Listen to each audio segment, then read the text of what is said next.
Star Bizzers!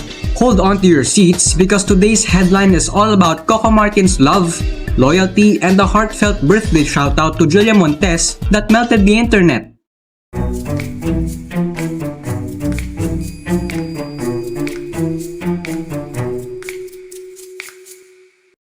On March 19, primetime king Coco Martin took to Instagram to honor none other than his longtime partner, the ever-graceful Julia Montes, on her special day.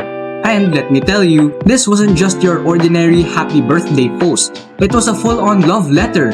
Coco began with warm wishes, calling Julia Mara, throwback to her iconic role, and thanking her for her walang sawang pagmamahal at pag-aalaga not just for him, but for their entire family.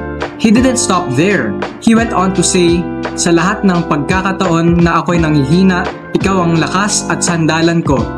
Phew! That's the kind of line that belongs in a teleserye finale. But the highlight? Coco's declaration. Napakapalad ko dahil ibinigay ka sa akin ng Diyos. Fans swooned, netizens flooded the comments, and Julia's birthday turned into a nationwide celebration of their love story. And let's not forget, Coco and Julia aren't just a power couple off-screen. They're also set to star together in the upcoming ABS-CBN series, Sigabo. Talk about keeping the chemistry alive both on and off-cam. Meanwhile, Coco continues to reign supreme in primetime with FPJ's Batang Quiapo, where his character, Mayor Tanggol, has sparked chatter about whether he might one day step into politics for real. Netizens are already imagining him as a real-life mayor. Now that's star power crossing into civic power. And in true Coco fashion, he didn't just celebrate Julia's birthday.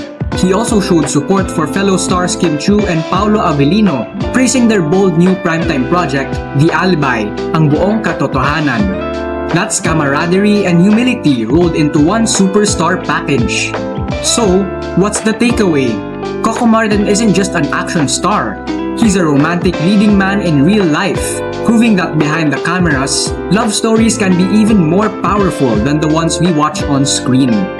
That's today's Starbiz report. Kilig, career highlights, and a reminder that true love is the ultimate blockbuster.